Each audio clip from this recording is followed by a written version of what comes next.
billahi minasyaitonir rajim. Bismillahirrahmanirrahim.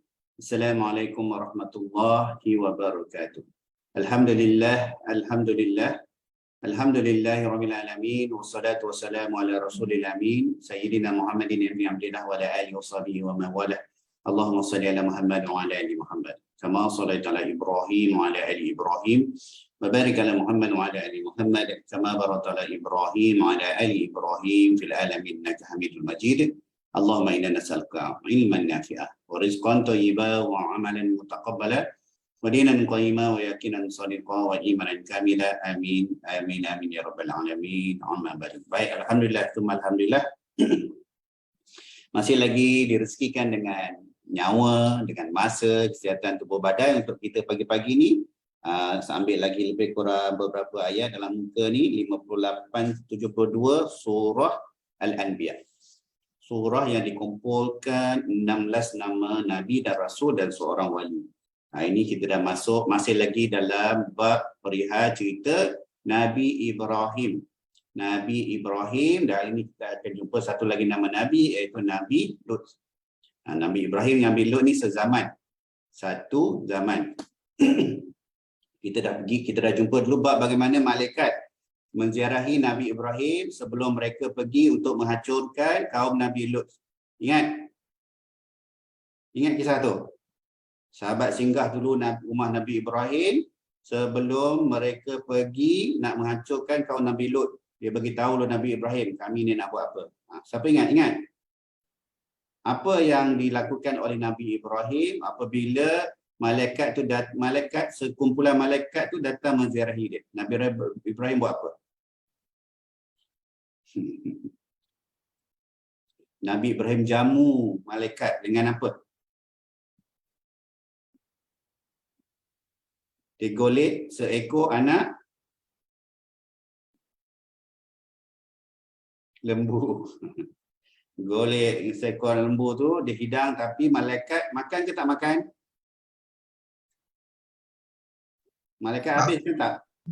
Tak. Malaikat tak makan. Sebab apa malaikat tak makan? Sebab malaikat bukan dilahirkan, dijadikan dengan nafsu macam kita. Jadi malaikat tak makan, jadi Nabi Ibrahim komentar, siapa pula ni tetamu ni tak pernah jumpa ni datang, aku hidang tak makan. Barulah malaikat kata kami ni tujuan dia apa-apa. Jadi kita akan jumpa bab Nabi Lut kat ujung. Semalam kita ada jumpa nama Nabi, nama raja yang berlawan dengan Nabi Ibrahim AS, Namrud. Semalam saya tersalah, saya seolah-olah mengaitkan Namrud ni dengan silsilah keluarga Fir'aun. Fir'aun yang pelbagai itulah, Ramses lah, apalah apa, tak ada kena mengena langsung. Tak ada kena mengena langsung perihal Nabi Ibrahim dengan kerajaan ataupun tamadun pada zaman itu. Dengan kerajaan dan tamadun pada zaman Nabi Musa dengan Nabi Harun. Dia ancient civilization yang berbeza. Dari Al-Quran, syarah ulama kita, kalau tengok Ibn Kathir dalam Bidayah wa Nihayah, dia memaklumkan Nabi Ibrahim lahir pada zaman Mesopotamia, bukan itu Babylon lah. Babylon kat mana? Dekat Iraq, kat Iraq. Kalau dari Bible pun sama. Perihal Prophet Abraham kan pun sama. Mesopotamia di zaman Babylon. Ini tamadun zaman bila? Lebih kurang lah. 4000 BC. 4000 BC. BC itu mana apa? Siapa tahu? BC. Bila kita belajar sejarah ni. BC maknanya apa? Before century. Before century salah. Yang paling tepat. BC itu apa? Before community. Before COVID? Apa sayang? Before community. Tak dengar? Before comedy. Before comedy? Apa? Cuba sebut jelas sikit. Before comedy. Tak dengar. Before comedy? Comedy tu apa? Before Christ. Zaman sebelum zaman Nabi Isa. BC itu before Christ. Before Christ ya. Jadi sekitar 4,500 tahun sebelum zaman Nabi Isa. Nabi Isa pada zaman Nabi Muhammad berapa? 5 ke 600 tahun. Lebih kurang macam itulah ya. Jadi Mesopotamia ni 4,000 tahun sebelum kerajaan ataupun tamadun purba Mesir. Tamadun purba Mesir lebih kurang 3,500 tahun sebelum Christ. Kalau suka lagi belajar, baca. Ada tamadun lagi lama sebelum tu duduk di Amerika Selatan. Ancient Mayan Civilization tu. Yang buat piramid juga tu. Yang sembelih orang campak golek-golek kat tangga tu. Siapa pernah dengar? Mayan Civilization. Itu dia punya civilization lagi lama daripada kerajaan purba Mesir. Fir'aun punya geng-geng tu. Pun dia buat piramid juga sama. Sebab masing-masing nak menghala ke rumah Tuhan masing-masing ke atas. Ya? Jadi Namrud tak ada kena-mengena dengan silsilah keluarga Fir'aun. Tu nak membaiki sikit lah. Jadi zaman dia berbeza. Nabi Ibrahim pun bukan Arab. Ya? Bukan Arab.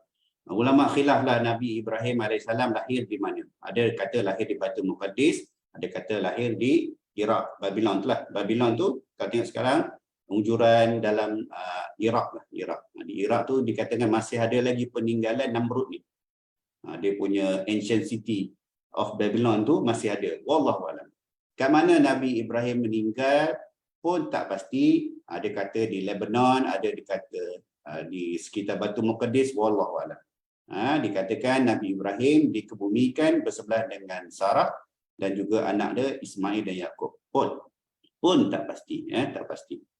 Wallahualam, itu sedikit sejarah lah nak membaiki. Semalam bila dia cakap tu saya dengar balik. Saya suka lepas ni saya dengar. Takut-takutlah ada salah. Kita ni bukan ustaz, tak belajar beria, sikit-sikit yang baca. Sehari sebelum berkongsi-kongsi malam tadi baru membaca, baru dengar kuliah, jadi kadang-kadang tak ingat.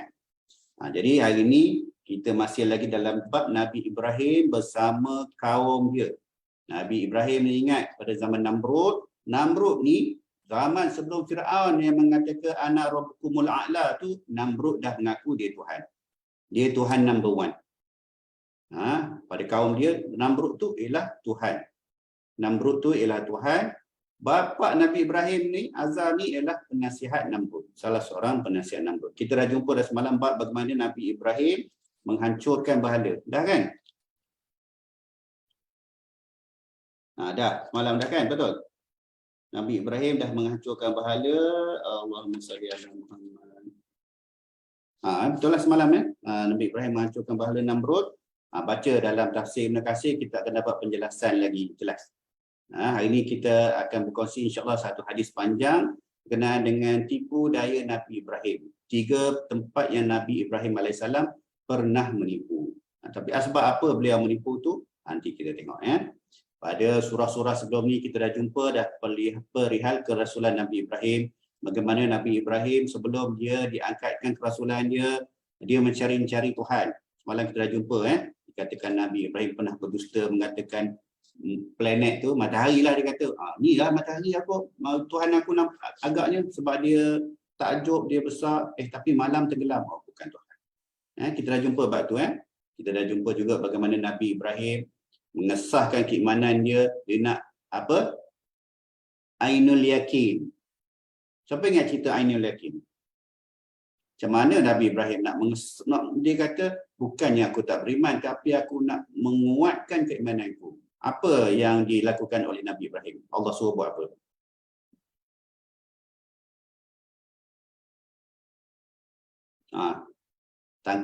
Apa? Betul lah tu muncung Yana tu. Macam betul lah tu cerita. Apa Yana? Ambil 3 ekor apa? Burung. Burung apa tak payah tanya lah. Betul buat apa dengan 3 ekor burung tu Yana? Masak kicap? Cincang. Cincang. Lepas tu taruh dekat 3 penjuru bukit yang beza-beza. Lepas tu seru. Apa berlaku kepada burung tu Anissa?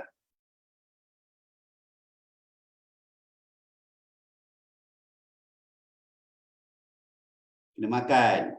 Burung selepas Allah kata cincang. Gaulkan, ada syarah begitu. Kumpulkan.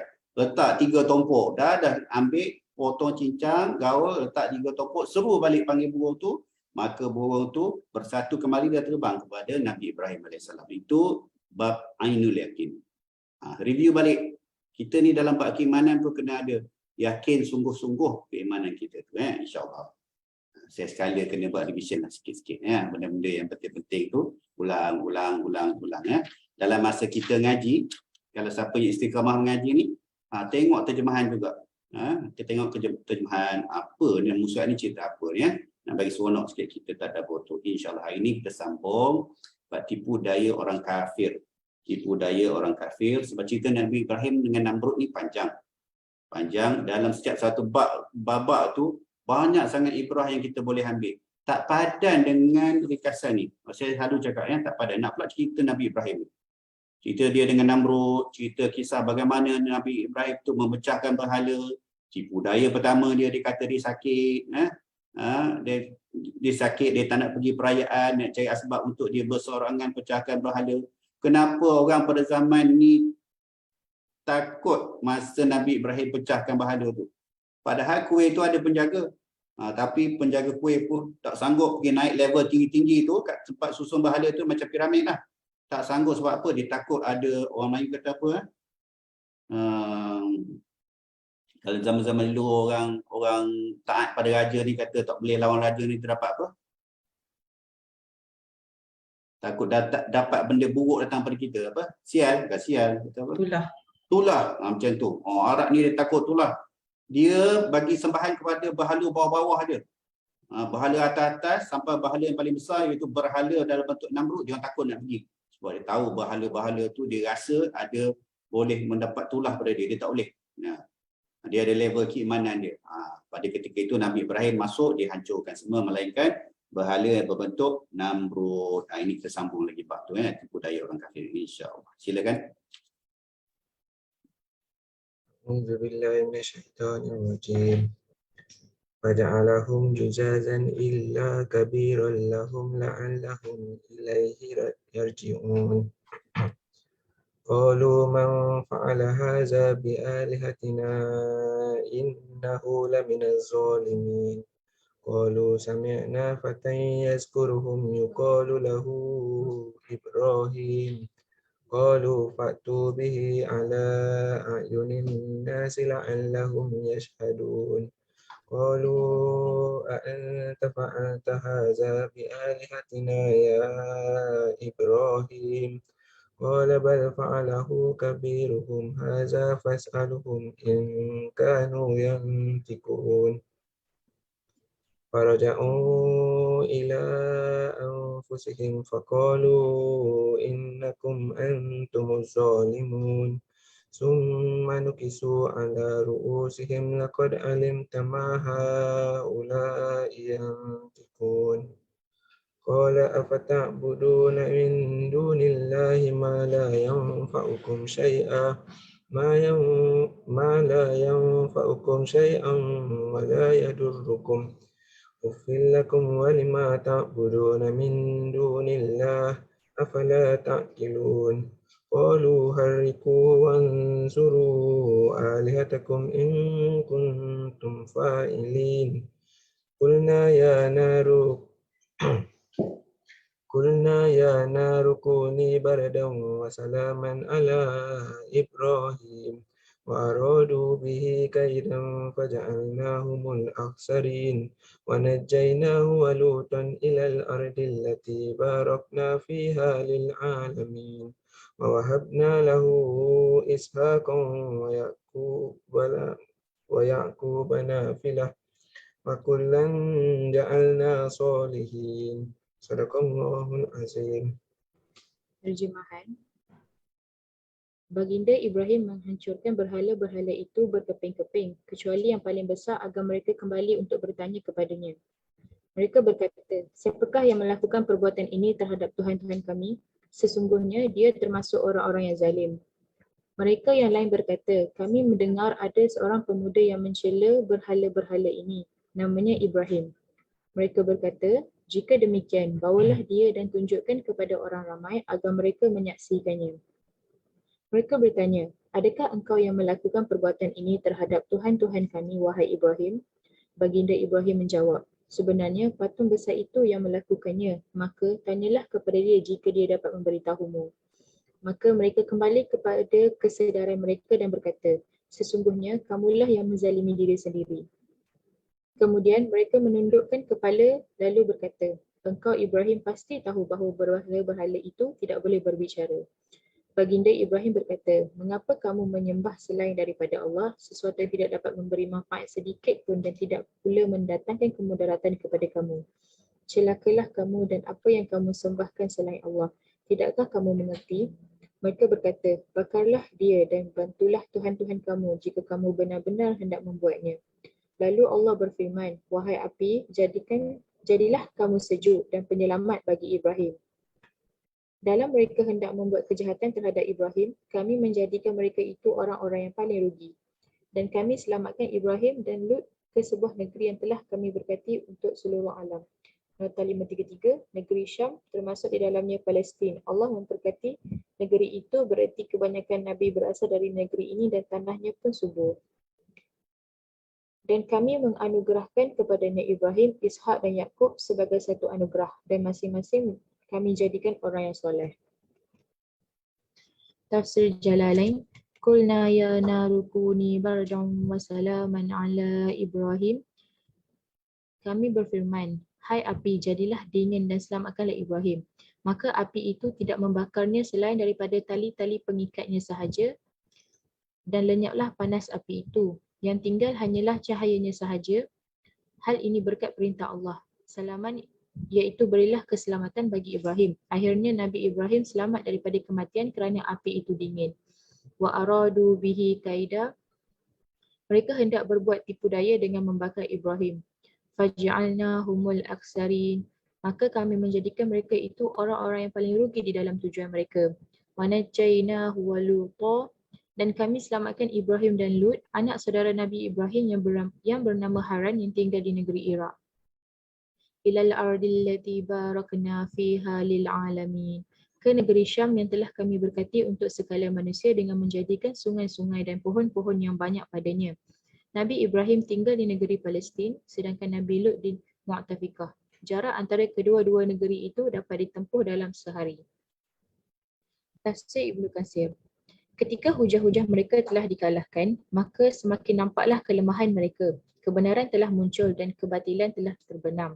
Mereka mencuba menggunakan kekuasaan mereka sambil berkata, bakarlah dia dan bantulah Tuhan-Tuhan kamu jika kamu benar-benar hendak berbuat. Lalu mereka mengumpulkan kayu bakar yang sangat banyak. As-Sudi berkata, seandainya saat itu ada seorang wanita yang sakit, nescaya ia akan bernazar jika sembuh. Ia akan membawa kayu bakar untuk membakar Ibrahim. Kemudian mereka mengumpulkannya di sebuah tanah yang luas dan membakar kayu-kayu tersebut. Api menyala semakin membesar dan membumbung tinggi yang tidak ada satu pun api yang pernah dinyalakan seperti itu sebelumnya. Mereka menempatkan Ibrahim di atas alat pelempar batu atas petunjuk seorang lelaki Arab, penunggang kuda daripada bangsa Kurdi. Lalu Allah menenggelamkannya di permukaan bumi dalam keadaan menyombongkan diri hingga hari kiamat. Ketika mereka melemparkannya ke tengah-tengah api tersebut, maka Ibrahim berdoa, cukuplah Allah bagiku dan dia sebaik-baik penolong. Al-Hafiz Abu Ya'la meriwayatkan daripada Abu Hurairah radhiyallahu anhu, dia berkata, Rasulullah SAW bersabda, tatkala Ibrahim dilemparkan ke dalam api tersebut, maka dia berdoa, ya Allah, sesungguhnya engkau itu hanya ada satu di langit, sedangkan aku pun sendirian di bumi menyembahmu. Allah Subhanahu Wa Taala berfirman, wahai api, jadilah kamu dingin dan penyelamat bagi Ibrahim. Artinya, tidak ada api yang tertinggal di bumi kecuali ia akan dipadamkan. Ka'ab al-Ahbar mengatakan, pada saat itu juga tidak ada seorang pun membawa api bermanfaat dan api itu tidak membakar Ibrahim kecuali belenggunya. As-Sawri meriwayatkan daripada Ali bin Abu Talib mengenai firman Allah Subhanahu Wa Taala. Allah berfirman, wahai api, jadilah kamu dingin dan penyelamat bagi Ibrahim. Ia berkata, api itu menjadi dingin sampai hampir sahaja api itu membunuhnya. Qatadah mengatakan, pada hari itu tidak ada seekor haiwan pun yang datang kecuali mereka akan memadamkan api kecuali cicak. Az-Zuhri berkata, Nabi SAW memerintah untuk membunuhnya cicak dan baginda menamakannya dengan sebutan fuwaisik, haiwan fasik kecil. Baik, kita berhenti sikit situ, kita review sikit. Takut tak berapa jelas. Takut tak berapa jelas sebab cerita dia ni dia bercampur-campur beberapa lah. Pertamanya, kat mana kita ni dalam perjalanan cerita Nabi Ibrahim ni, kat mana? Kita berada pada ketika Nabi Ibrahim alaihissalam dicampakkan ke dalam api. Sebelum Nabi Ibrahim alaihissalam dicampakkan ke dalam api tu, dah ada perbahasan yang kita dah baca dalam Al-Quran tu. Cuma dalam tafsir Rekopo ni tak banyak lah. Kena bacalah tafsir Ibn Katsir tu ya. Baca sikit, tak banyak mana pun surat pun. 5-10 minit siap. Bagaimana Nabi Ibrahim berbahas dengan kaum dia, dengan ayah dia dan sebagainya sebelum dia menghancurkan berhala-berhala tu. Aku sesungguhnya, Nabi Ibrahim kata, aku akan melakukan tipu daya, penipuan terhadap berhala-berhala tu. Maksud dia nak hancurkan berhala tu. Berhala tu, dia ambil kesempatan bagaimana orang-orang ramai berkumpul pada satu majlis. Dia tak ikut. Orang tanya, kenapa Ibrahim tak ikut? Ayah dia kata, Ibrahim kalau kau ikut memang terbaiklah. Aku dah lah penasihat raja kan. Kalau kau ikut pergi majlis ni memang orang akan berbanggalah dengan kau.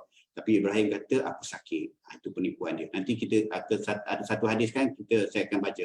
Hadis daripada Abu Hurairah, hadis dia agak panjang, berkenaan dengan 3 penipuan Nabi Ibrahim. Tapi nak letakkan kita punya mind map kita kat mana cerita terbakar ni, tak terbakarlah, nak dibakar oleh Namrud ni, ialah pertamanya selepas dihancurkan berhala, dia berbahas dengan kaum dia. Namrud tak ada lagi.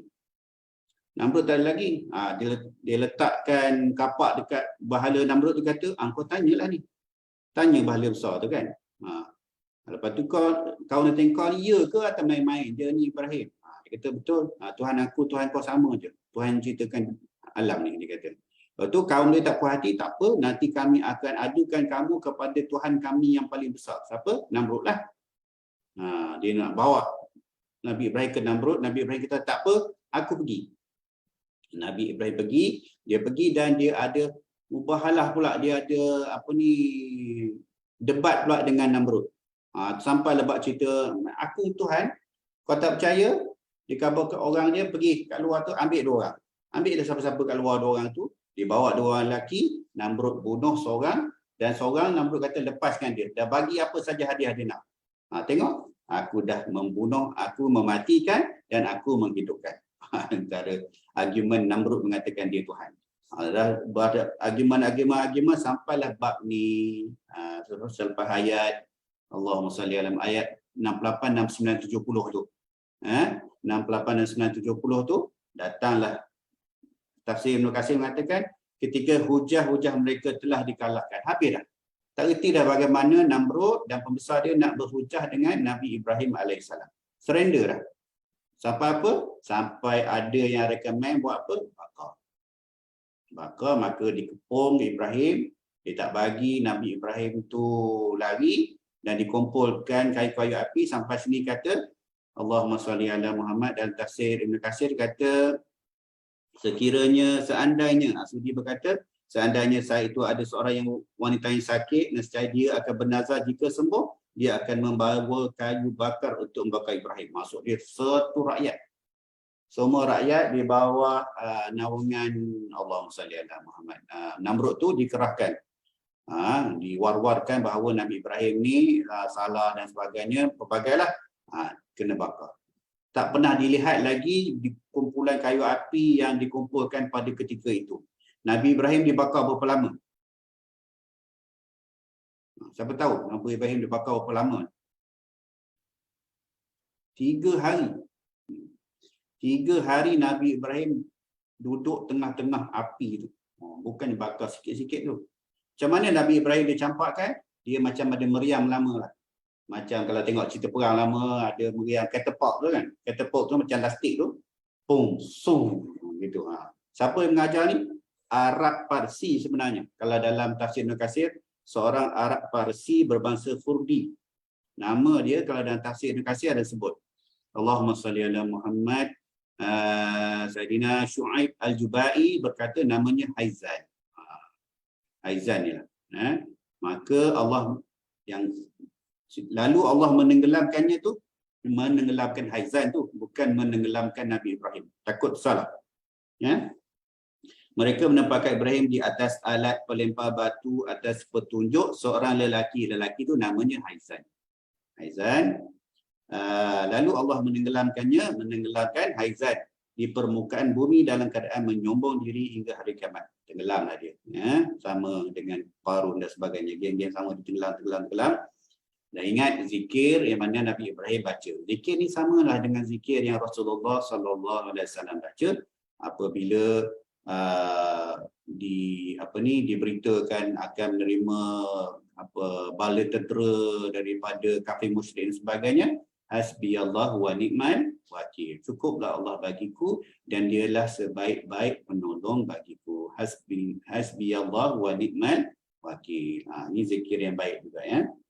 Itu mind mapping kita lah kat mana kita berada sekarang ni ya. Kat mana kita berada. Baca. Panjang lagi cerita. Takut kita baca banyak-banyak, kita ingat nak bunuh cicak je. Banyak cerita-cerita ni. Kita ingat buat bunuh cicak je. Sebab ujung tu cerita cicak, sunat bunuh cicak. Dan cerita Nabi Ibrahim tu, sebanyak-banyak mana ibrah yang ambil tu, kita ingat buat bunuh cicak je. Buat cicak banyak kat rumah. Ha? Kat Facebook saya pun ada je orang iklan ubat cicak ni. Sembuh mati 100 cicak lah. Apalah macam-macam. Wallahualam. Buat ulang kaji sikit lah ya dek. Ya? Buat ulang kaji sikit. Tengok perjalanan Nabi Ibrahim tu, kita dah tak masuk bab kerasulan dia. Itu cerita dalam surah Al-Baqarah awal-awal tu. Ulang kaji balik bab tu. Hari ini kita dah jumpa bab bagaimana Nabi Ibrahim berlawan dengan kaum dia. Tak masuk lagi bab bagaimana Namrud mati. Macam mana Namrud mati?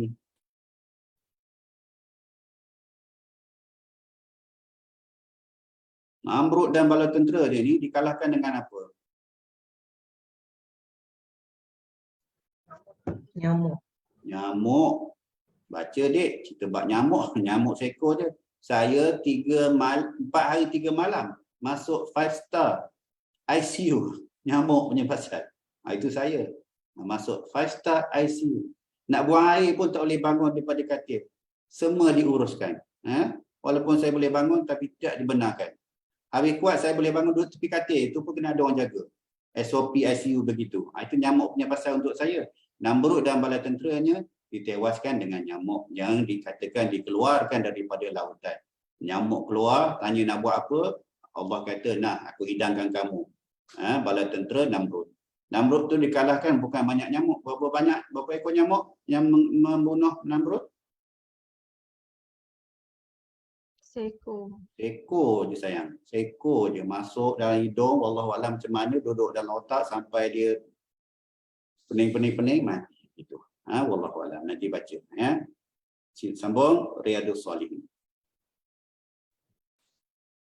Riyadus Shalihin daripada Abu Hurairah radhiyallahu anhu, Nabi SAW bersabda, ada 7 golongan yang akan mendapatkan naungan Allah pada hari tidak ada naungan selain naungannya, iaitu seorang imam yang adil, pemuda yang tumbuh dalam ibadah kepada Allah, seorang lelaki yang hatinya selalu terpaut dengan masjid, 2 orang yang saling mencintai kerana Allah, mereka berkumpul dan berpisah kerananya, seorang lelaki yang dirayu oleh wanita bangsawan lagi cantik untuk berzina, lalu dia menolak sambil berkata, aku takut kepada Allah, dan seseorang yang bersedekah dengan diam-diam sehingga tangan kanannya tidak mengetahui apa yang disedekahkan oleh tangan kirinya.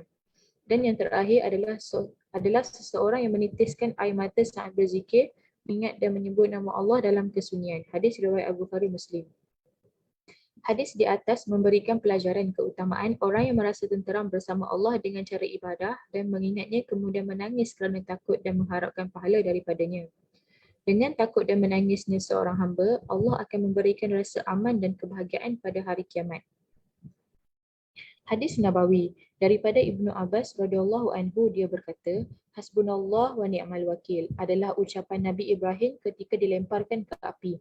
Juga diucapkan oleh Nabi SAW ketika orang-orang kafir berkata, sesungguhnya kami telah mengumpulkan pasukan untuk menyerangmu. Oleh itu takutlah kepada mereka. Akan tetapi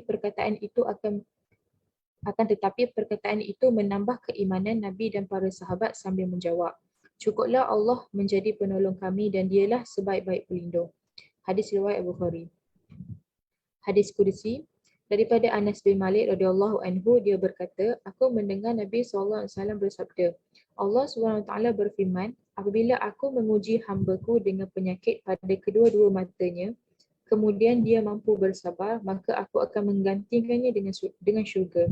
Hadis riwayat Ahmad dan Bukhari. Wallahu a'lam. Wallahu a'lam. Alhamdulillah. Alhamdulillah. InsyaAllah besok kita akan sambung sikit lagi perihal Nabi Lut ya.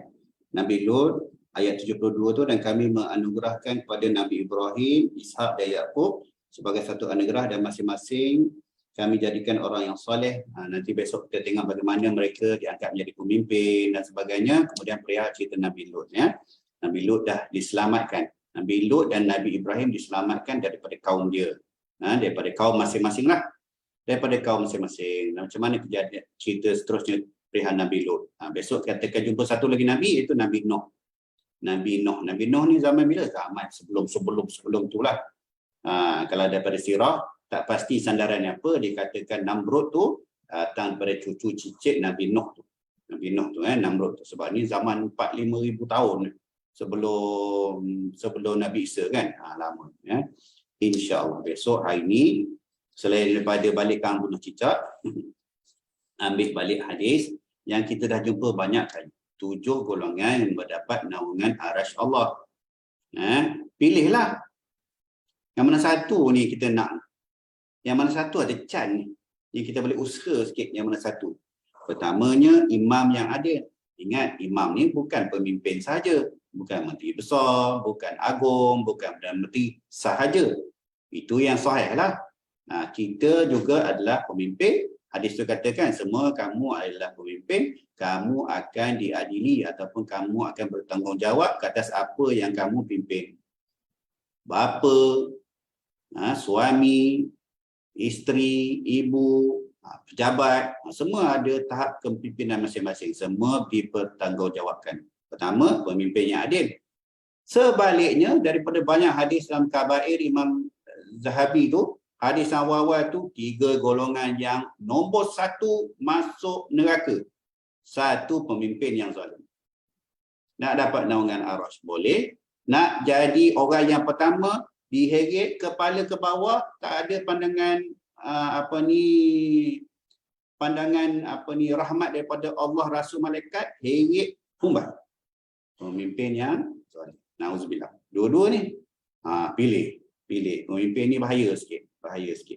Sekaki dah, satu kaki dalam syurga, satu kaki dalam neraka. Mana satu tu kuat tu. Yang kedua, pemuda yang tumbuh dalam ibadah kepada Allah sentiasa.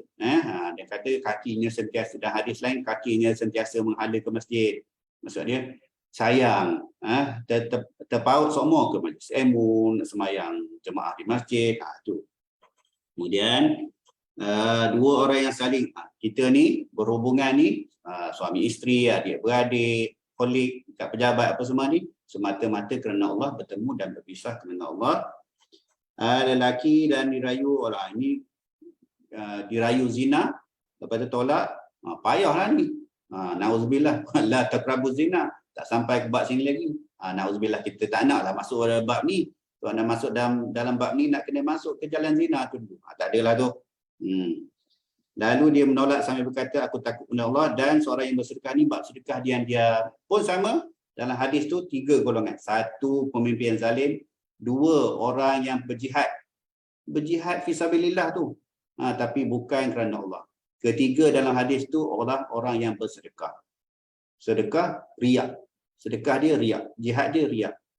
Kena campak. 3 golongan tu ada juga dalam golongan orang yang mendapat naungan arasy. Dengan syarat ikhlas. Sedekah ikhlas. Ya. Tangan kiri sedekah, tangan kanan tak tahu, lebih kurang itulah. Yang terakhir, yang menitiskan air mata saat berzikir. Kita tak kira lah baca Quran ke, bersendirian, tafakur ke apa. Air mata kita mengalir. Ya. Air mata yang mengalir kerana Allah tidak akan dijilat api neraka. Usahalah. Usaha. Masa bila? Masing-masing cari masa masing-masing lah. Bersendirian tu kat mana? Dalam kereta pun boleh. Ingat dosa buat dengan suami. Ingat dosa buat dengan ibu bapa. Ingat dosa buat pada keluarga kan. Ingat dosa. Masa tu boleh menangis. Tak kira. Tak semestinya tahajud malam-malam tu kan. Mengaji. Susah mengaji nak menangis sebab kita tak faham. Baca makna. Baca makna. Dalam Quran banyak Allah kata, tidakkah engkau memikir? Tidakkah engkau mengetahui? Kau tak lihat ke? Hari ni kita dah jumpa. Engkau tak fikir ke? Dalam Quran macam tu. Jadi kita cubalah alirkan air mata kerana Allah. Khauf pada Allah mengalir air mata. Wallahu a'lam. InsyaAllah besok kita sambung ayat 7381. Penerbit pilih title mendirikan solat ciri pemimpin yang benar. Ni musim nak mangkah ni. Harap-harap semua dah daftar undi, semua dah daftar undi. Dah daftar undi. Jangan lupa undi itu juga satu ibadah. Dia ada cara lah pemilihan. Besok kita tengok. Kalau tak solat tak payah undi lah. Wallahu a'lam. A'udzubillahi minasyaitonir rajim. Bismillahirrahmanirrahim. Allahumma faqihna fid din wa 'allimna ta'wil wa ihdinas siratal mustaqim. Siratal ladzina an'amta 'alaihim minan nabiyyin was-siddiqin wasyuhada'i was-shalihin wa hasuna ulaika rafiqa ya arhamar rahimin. Walhamdulillahi rabbil alamin. Subhanakallah wa bihamdika asyhadu an la ilaha illa anta astaghfiruka wa atubu ilaik wa billahi taufiq wa hidayah. Assalamualaikum warahmatullahi wabarakatuh.